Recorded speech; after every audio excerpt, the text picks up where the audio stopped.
Halo teman-teman, selamat datang di Storytelling Corner, di mana kita akan membahas tentang isu-isu yang menarik melalui cerita-cerita yang menyenangkan. Nah, di sini kita akan membahas mengenai Gen Alpha dan Gen Z.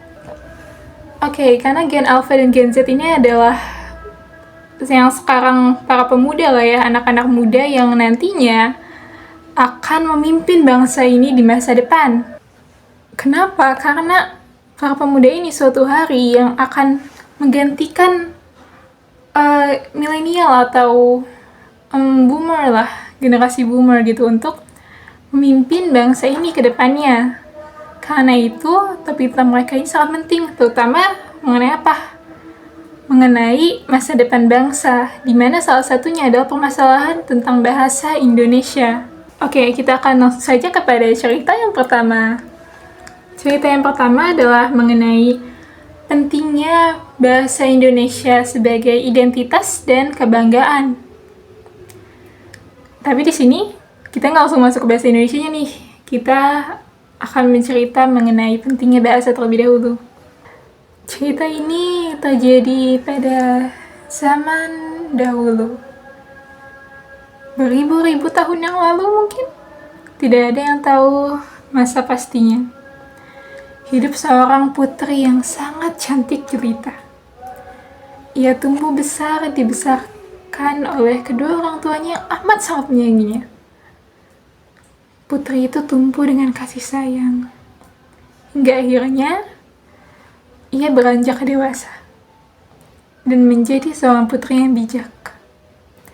Di umurnya yang ke-16, sang putri meminta kepada ayahnya, "Ayahanda, bolehkah saya melihat kehidupan para wargaku?"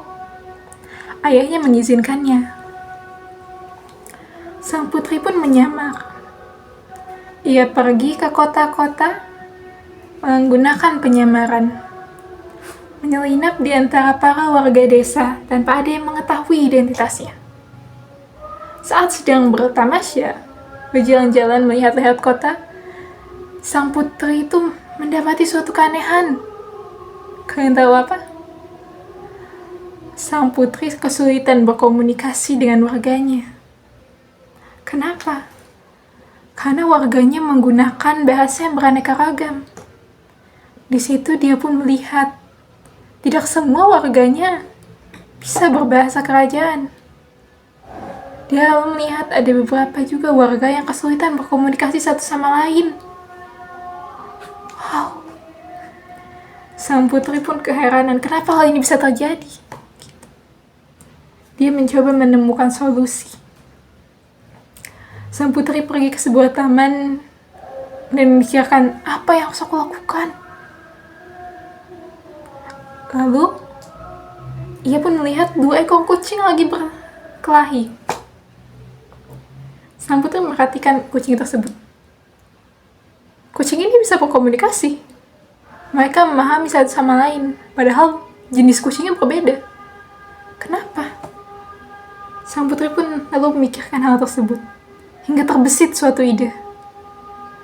Kucing ini bisa memahami satu sama lain, karena mereka berbahasa yang sama. Sang putri pun segera pulang ke kerajaannya, lalu ia mulai menyusun suatu bahasa baru. Ia menggabungkan bahasa-bahasa yang sudah ada dan menciptakan suatu bahasa yang nantinya akan dipakai oleh seluruh orang di kerajaannya. Ia mengenalkan bahasa ini pada orang-orangnya. Dan para warganya pun belajar bahasa ini. Sehingga warga-warganya kemudian bisa berkomunikasi satu sama lain tanpa kesulitan. Hal ini juga memperkuat identitas mereka sebagai satu kesatuan, yaitu sebagai warga dari satu negara yang sama. Bahasa Indonesia pun begini kawan-kawan. Kenapa? Karena kita hidup di negara yang memiliki begitu banyak budaya dan bahasa. Tapi yang mempersatukan kita adalah satu, yaitu bahasa kita, bahasa Indonesia. Kita bisa berkomunikasi dengan orang dari Sumatera atau dari Papua atau dari Kalimantan menggunakan bahasa Indonesia. Baik, topik selanjutnya adalah tentang bagaimana sih bahasa Indonesia di dunia digital sekarang dan apa saja tantangannya. Kita langsung saja ke cerita selanjutnya mengenai seorang anak perempuan bernama Dara. Jadi, ada seorang perempuan bernama Dara. Ia sangat menyukai interaksi di dunia maya. Hingga suatu hari, Dara menemukan suatu platform digital di mana di sana mereka bisa berinteraksi dengan pengguna media sosial dari berbagai negara. Dara sangat terkesima dengan platform digital ini. Akan tetapi di sana dia sadar, kok yang menggunakan bahasa Indonesia itu sedikit. Kenapa malah orang Indonesia yang ada di platform itu justru malah lebih memilih menggunakan bahasa lain? Akhirnya Dara merasa tertantang nih. Ia mulai membuat konten-konten kreatif untuk membangkitkan kesadaran. Dia membuat konten-konten edukatif supaya orang-orang ini tertarik dengan bahasa Indonesia. Dan berhasil. Kontennya menjadi viral dan mulai banyak orang yang memahami keindahan dan ingin belajar bahasa Indonesia. Akan tetapi, tetap saja ada tantangannya, di mana banyak kaum muda itu lebih memilih menggunakan bahasa Inggris. Maka Dara pun bergabung pada sebuah komunitas, di mana komunitas ini dia mengkampanyekan pentingnya bahasa Indonesia. Komunitas ini juga membuat konten-konten edukatif, sehingga lama-kelamaan makin banyak kaum muda yang sadar pentingnya bahasa Indonesia ini. Begitu guys, cerita dari Dara.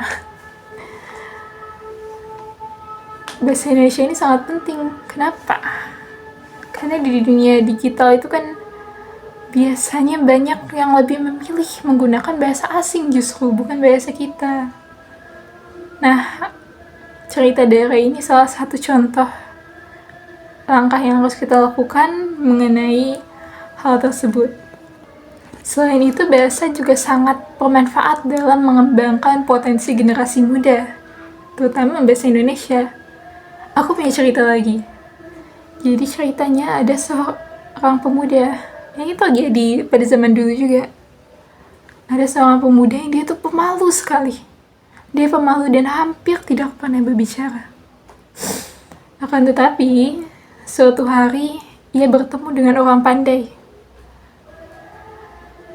Lalu dia bertanya pada orang tersebut, "Tolong, aku ingin jadi sukses, aku tidak mau menjadi begini terus," gitu. Orang pandai itu memberinya suatu kemampuan. Kemampuan apa? Kemampuan berbahasa. Ia diberi kemampuan untuk belajar bahasa. Orang itu pun mendalami kemampuannya, sehingga ia fasih berbahasa. Setelah ia fasih berbahasa, ia menjadi lebih mudah mengekspresikan dirinya sendiri melalui puisi, melalui cerita, melalui public speaking. Ia menjadi lebih mudah dalam mengekspresikan apa yang ada di pikirannya, apa ide-idenya. Pemuda itu pun dapat menjadi sukses dengan kemampuan berbahasanya. Begitu guys. Dengan memahami bahasa Indonesia, kita ini dapat lebih mudah mengekspresikan diri kita, lalu juga bisa terjalin komunikasi yang baik. Dan juga dapat membangun potensi kita sebagai warga negara Indonesia. Maka dari itu, kita harus bisa melestarikan bahasa Indonesia ini.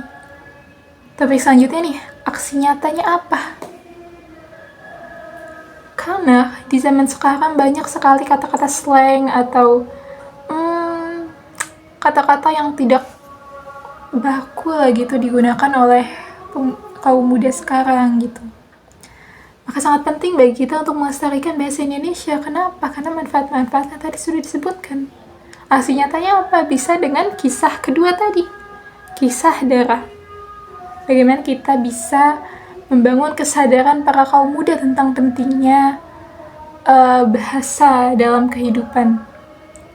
Terutama bahasa Indonesia sebagai bahasa kita. lalu juga melalui konten-konten edukatif. Seperti kita mengajarkan keindahan bahasa Indonesia, kita mengajarkan keutamaan bahasa Indonesia, melalui hal-hal yang akan menarik perhatian Gen Z dan Gen Alpha ini.